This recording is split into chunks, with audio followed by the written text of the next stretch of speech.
Okay, hi everyone. I want to welcome you to session 3. And today I will be discussing the following. Speak up using student voice and choice in assessments. My name is Brenda Lee Torres, and I'm really excited to have you learn with me today. My Twitter handle is as follows.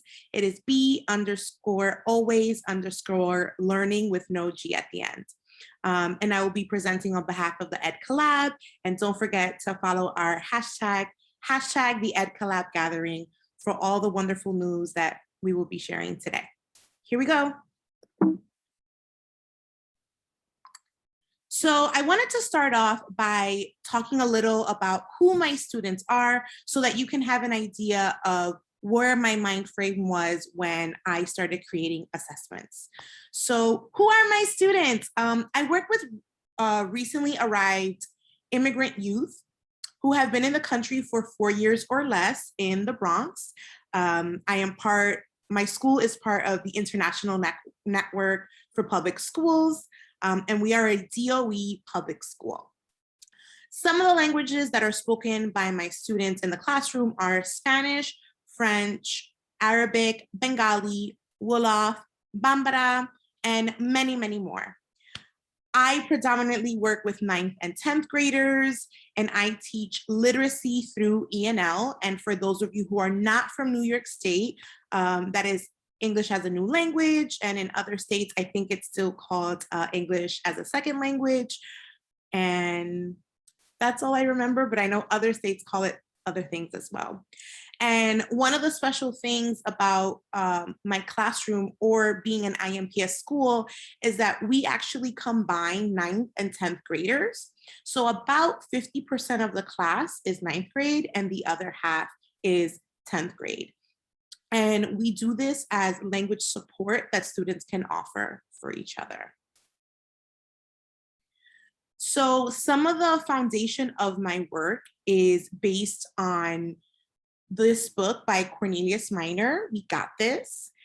And I went to a PD in the spring and it really got me thinking. I had not really looked at it through this lens in a long time, but something that Cornelius reminded me of when he was hosting this PD is that one of the first things we need to do is start by listening. Just simply listen. What are the students telling us? How are they telling us these things, right? And he was discussing how we are on this ongoing cycle of learning and it is always continually changing, and I might need to start by 1 and I might go to 2 and so on and so forth. One of the quotes that I selected from his book is, "Our journey starts with an understanding that no great good can be done for a people if we do not listen to them first. Powerful teaching is rooted in powerful listening." And honestly, if we don't listen to what our students are telling us and informing us, are we really teaching the students in front of us? So I'm gonna leave you with, that's a question for you to think about and reflect on. I'm gonna pause for like 2 seconds and then I'm gonna continue.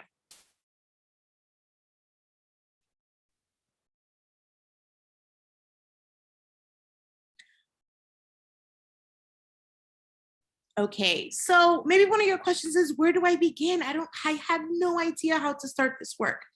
If that is a question that you have, here are some of the things that have worked for me. And as I mentioned in the previous slide, begin by listening. What are my students telling me? How are they showing me this? Why are students into this? Yeah, another thing is start small. What can you do or plan to try? And use the information that you gather from your students to help guide you. And I'm gonna be honest with you, when I first started this, it was not easy. I had no idea where to begin. I felt like I had more questions than answers, but little by little, it's gotten better. And I feel more comfortable. And I also feel that that's reflected in the students, in them seeing me feel more comfortable has allowed them to feel more comfortable in the classroom. So in addition to that, show students that you hear them, show them how you are learning from them as well. Like, I never had TikTok before, but now I've learned about how TikTok is this community and like teacher TikTok and all these things that I can learn that I would have probably never learned about if the students hadn't told me about TikTok and what they watch there and what they're interested in. I use that information to help guide. Sorry. My cat's being really silly right now. I apologize for that, but okay, on we go. So I really take what they're telling me and try to see how can I add that in my classroom? Is this something that's feasible? And if it is, let's do it, let's try it. Again, the key is to try. And another thing that I have to remind myself all the time is that the goal is not perfection, but it's just an attempt at something new. And I'm going to quote Cornelius again. We are allowed to fail, reflect, improve, and try again. One of the things that I always remind myself is we ask students to get really uncomfortable with conversations and things like that.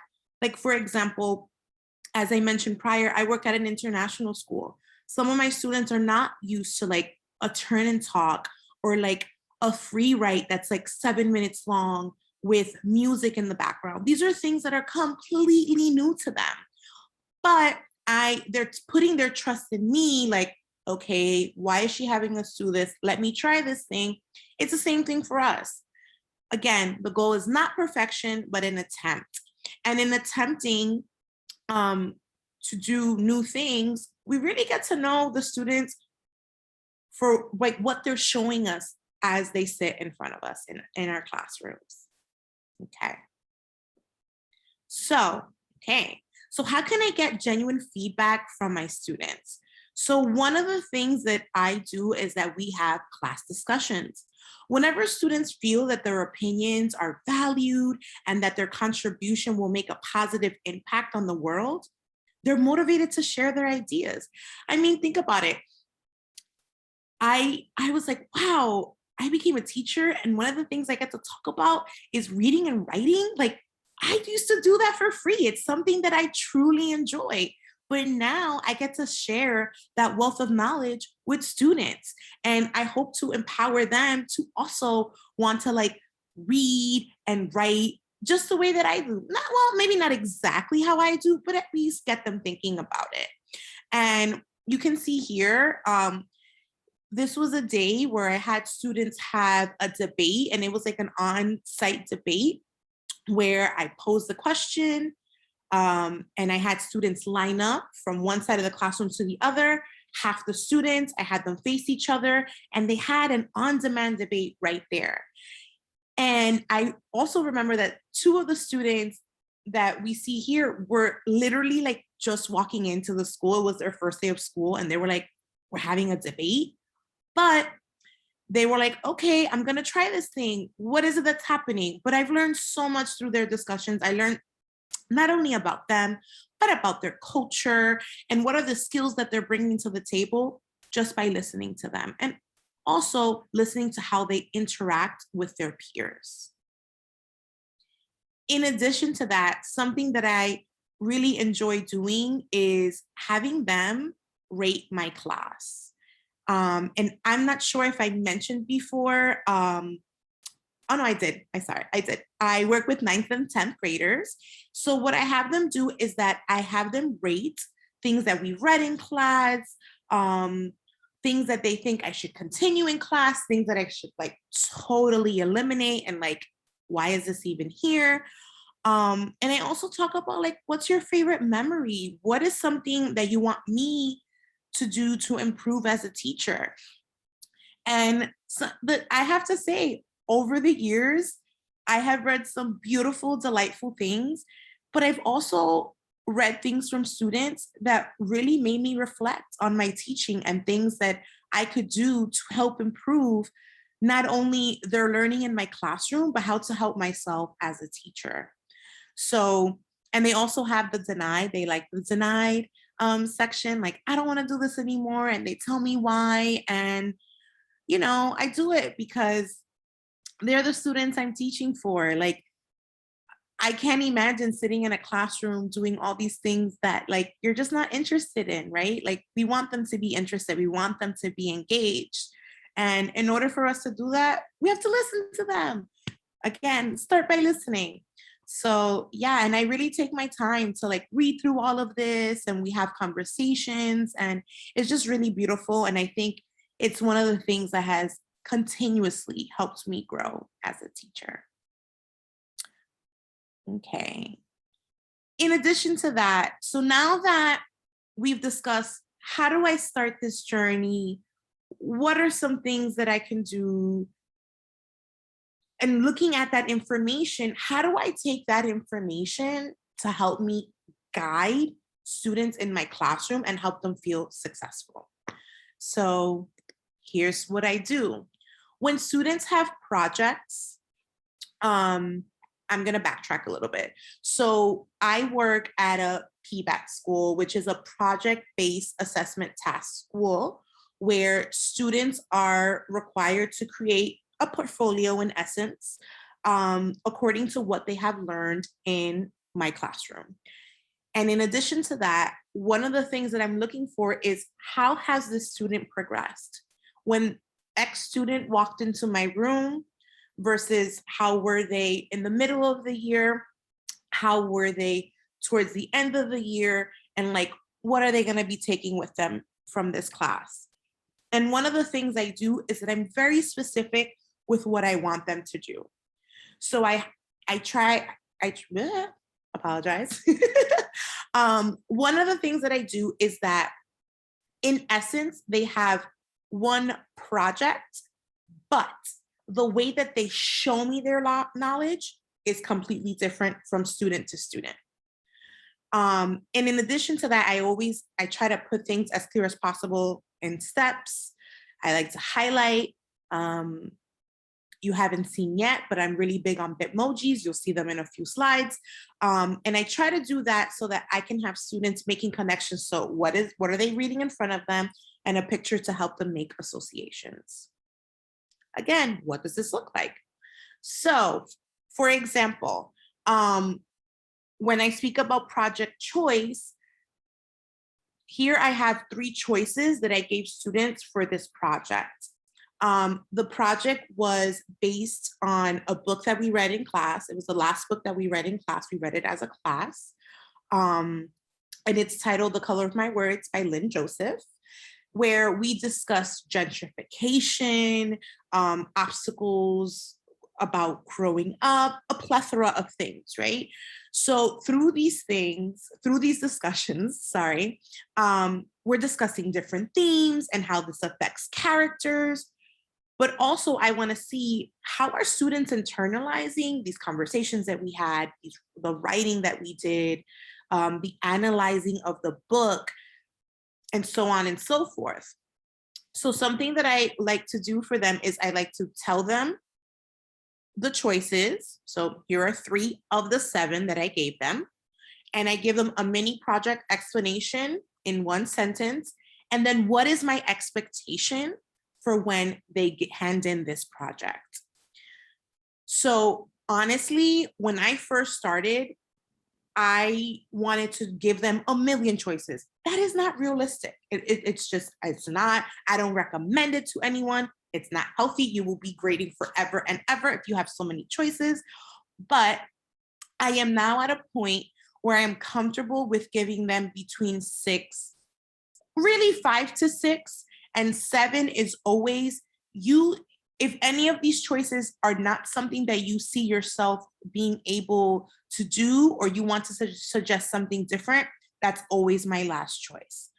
So again, when I first started, I only started with 3 because I had to be honest with myself and say, what is it that I can handle realistically? And I felt like 3 is a charm. Let me start with 3. So that's 1. In addition to that, at first, I found myself making different rubrics for each project and different criteria. And what I've done as I've continued is that I really sat down and looked at all the choices and try to pick and choose what are the commonalities between the different choices that I'm giving them, and how can I assess students on those commonalities. So that was 2. Just need a second.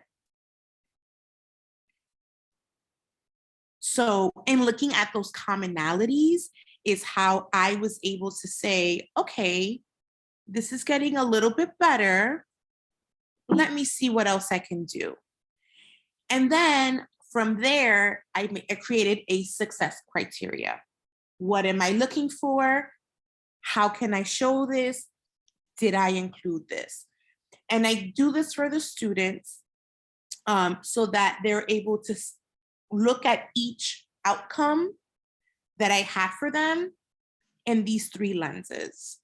Again, giving them these 3 lenses has helped them not feel overwhelmed, because they were overwhelmed, I was overwhelmed, but this has helped me kind of like bring it all together.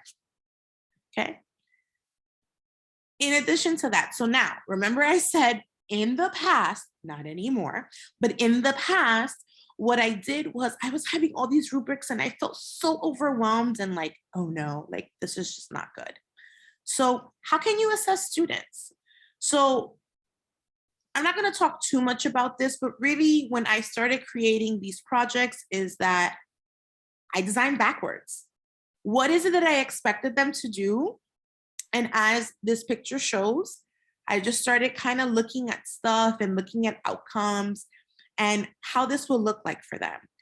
Now, the next slide may be a little scary, but it's gotten better.